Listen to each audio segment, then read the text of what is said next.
Now we will see effect of temperature on conductivity and resistivity. To understand this concept, first we have to derive relation between current density,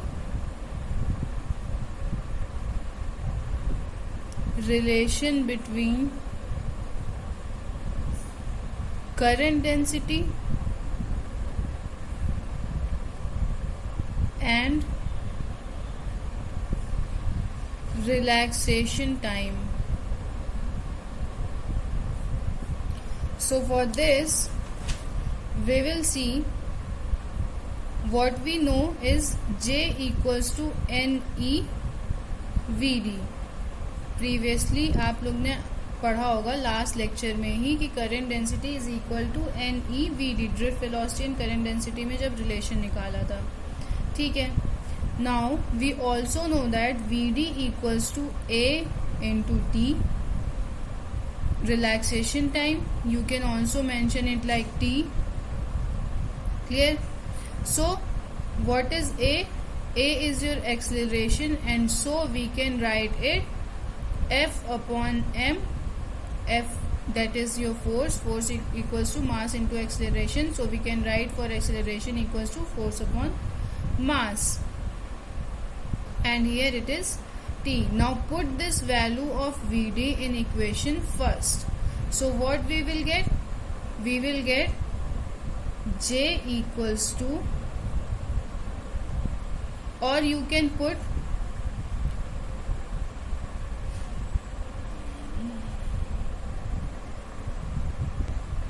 before putting the value VD equals to what we can write for F. So we know that E equals to F by E.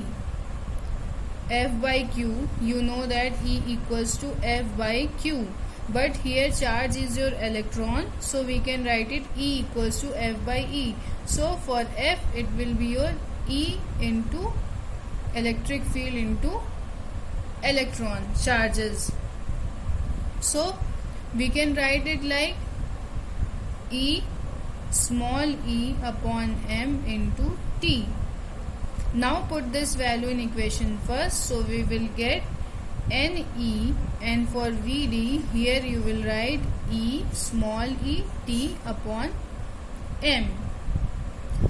But we know that J equals to sigma E. This is also have been derived earlier. So take this equation as second and take this equation as third. So from equation second and third, what we will get? We will get sigma E equals to NE square. You can write these two E as E square T E upon m. Here your E will cancel out, and we will get sigma equals to NE square T upon m. So what is this? This is your conductivity, and we know that resistivity is reciprocal of your conductivity, and resistivity is denoted by rho. So for rho it will become your m upon NE square T. See, both these equations are very important. Now assume a conductor and it is provided with the external heat energy, that is your temperature. Assume a conductor, this is your conductor in which there is number of electrons present, and it will be provided with your external heat, that is your temperature. हमने इसको provide कराया temperature से. So what will happen? When we increase the temperature, the electron moving uniformly in a conductor absorbs that heat and start vibrating Okay, first of all, up to this point, when we increase temperature, the electron uniformly moving in conductor absorbs that heat and start vibrating. जब ये uniformly move कर रहे थे, suddenly हमने इसको temperature provide कराया और increase किया, तो होगा क्या, ये वाइब्रेट करने लगेंगे. ये यूनिफॉर्म डायरेक्शन छोड़ के रैंडम डायरेक्शन में वाइब्रेट करेंगे. ये जो वाइब्रेशन फील करेंगे इस टाइम, या आप इसको ऐसे भी कह सकते हो कि ये जो टेम्परेचर इंक्रीज करेंगे, इससे जो वाइब्रेशन इनमें फील होगा, उस वाइब्रेशन की वजह से ये अपना यूनिफॉर्म मोशन छोड़ के कैसा मूव करने लगेंगे, randomly. So its efficiency to produce current will become low. भाई हमने पढ़ा था कि अगर यूनिफॉर्म फ्लो करता है तभी उसमें हम अगर कोई चार्जेस यूनिफॉर्मली फ्लो करेंगे तभी करंट बन सकता है. तो इस हीट की वजह से, इस टेम्परेचर इंक्रीज करने की वजह से इसकी डायरेक्शन तो चेंज होने लगी, ये यूनिफॉर्म ना होके रैंडम होने लगे.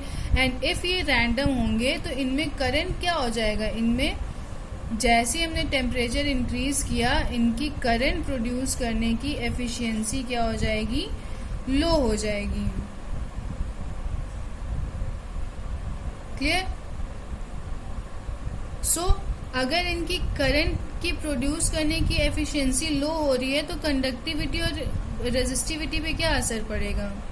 ऑब्वियस सी बात है, करंट नहीं बन पा रहा है तो कंडक्टिविटी लो हो जाएगी. एंड क्या हुआ, करंट नहीं बन पा रहा है तो कंडक्टिविटी ऑब्वियस सी बात है डिक्रीज करेगा. एंड आपका रेजिस्टिविटी क्या होगी, इंक्रीज कर जाएगी. तो अगर हम रिलेशन नॉर्मली देखें तो टेम्परेचर, अगर हम मान लो ये टेम्परेचर है, ये करंट है, ये आपका कंडक्टिविटी और ये आपका रो है. हमने बोला अगर हम टेम्परेचर को इंक्रीज करेंगे तो उससे आपका करंट डिक्रीज होता है एंड आपकी कंडक्टिविटी डिक्रीज होगी एंड हेंस आपका रेजिस्टिविटी इंक्रीज कर जाएगी. Now see with the formula, if temperature increases collision time decreases and resistivity increases. By which formula? So rho equals to m upon n square t, जो अभी अभी हमने derive किया है. सो यहाँ पे ये क्या था आपका t, रिलैक्सेशन टाइम. ठीक है, तो जैसे ही हम टेम्परेचर इंक्रीज करेंगे कोलिजन टाइम डिक्रीज कर जाएगा.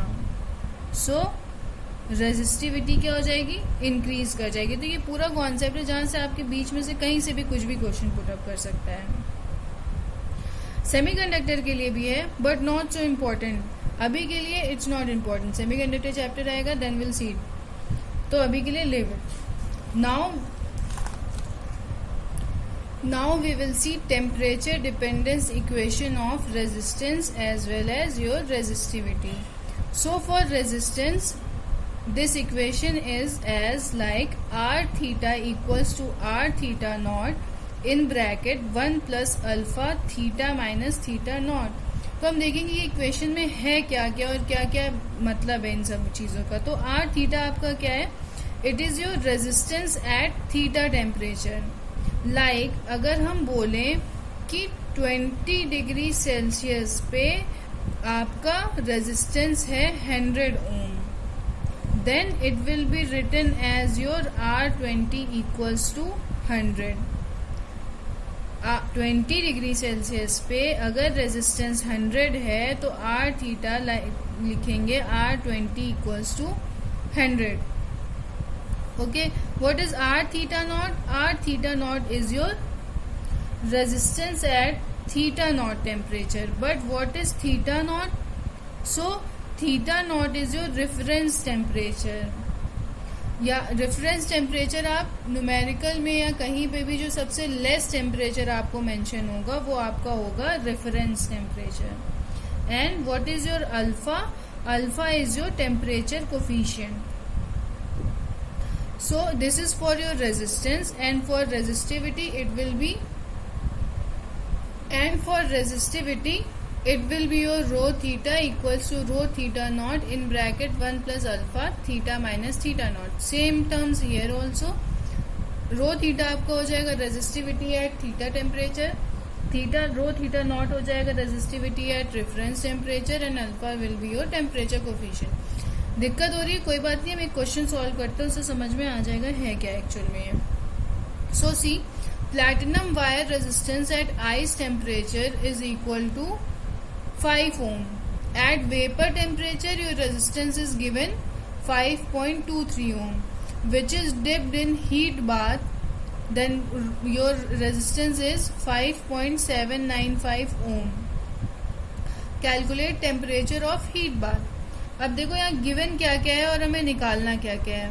तो फर्स्ट ऑफ ऑल आइस के लिए दिया है, आइस के लिए टेम्परेचर आपका क्या होगा 0 डिग्री. तो R0 हम लिख सकते हैं, R थीटा था आपका रेजिस्टिविटी के लिए, तो R0 हम लिख सकते हैं, R0 पे आपका 5 ओम दिया है. वेपर के लिए क्या दिया है, अब वेपर कितने डिग्री पे होता है तो 100 डिग्री, तो R100 हम लिख सकते हैं 5.23 ओम. नाउ R थीटा हीट बात दे रहा है जहां पे हमें टेम्परेचर नहीं पता है, ठीक है. तो R हमने उसको एज्यूम कर लिया आपका ये हीट बात के लिए टेम्परेचर आपका थीटा हो गया. So for this R theta हम लिख सकते हैं, ये आपका यहाँ पे रेजिस्टेंस गिवन है, that is your 5.795 ohm. Now according to equation that is your R theta equals to R theta not 1 plus alpha theta minus theta not. यहां पे कॉन्सेप्ट आएगा रेफरेंस टेम्परेचर का, ठीक है. तो फर्स्ट ऑफ ऑल दोनों में अगर हम बात, 3 कंडीशन आपकी दी हुई है, 3 कंडीशन आइस की, वेपर की और हीट बात की. तो हमें तीनों में पता है कि रेफरेंस टेम्परेचर तो 0 ही होगा, क्योंकि हीट है तो ऑब्वियस ही बात है कि ये टेम्परेचर आपका इससे ज्यादा ही रहा होगा. तो दोनों कंडीशन में आपका रेफरेंस कौन सा बनेगा, आइस वाला. तो ये इक्वेशन अगर हम शॉर्ट आउट करें तो ये आपका हो सकता है R theta equals to R0, ये थीटा नॉट आप रेफरेंस टेम्परेचर R0 ले सकते हो. सो आपका ये 1 plus alpha theta minus theta not, ये टर्म आपका 0 हो जाएगा, कॉज रेफरेंस टेम्परेचर आपका 0. तो इक्वेशन हमें मिल जाएगी R0 1 प्लस अल्फा थीटा. और अगर हम ये ओपन करते हैं ब्रैकेट, सिंप्लीफाई करेंगे तो हमें ये मिल जाएगा R0 plus R0 alpha theta. हम ये इसको इधर ले जाएंगे, R theta minus R0 equals to R0 alpha theta. मान लो ये इक्वेशन आपका हो जाएगा किसके लिए,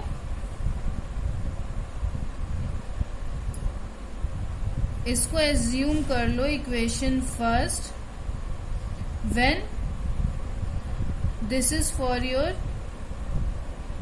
ice to heat bath.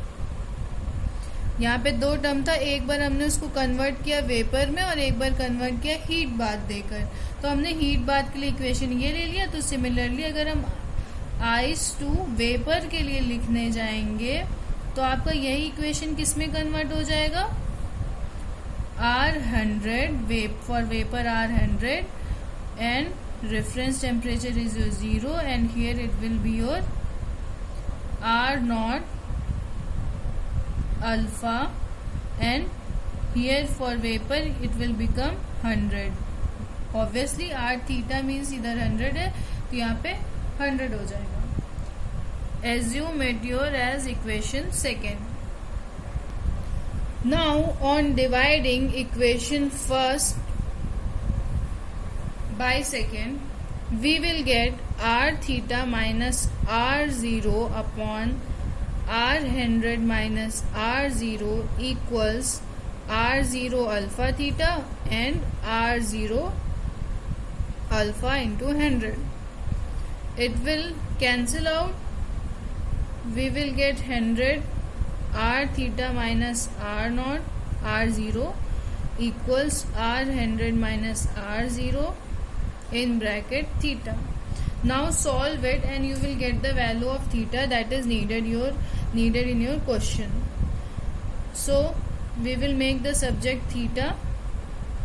It will become r theta minus r0 upon r100 minus r0.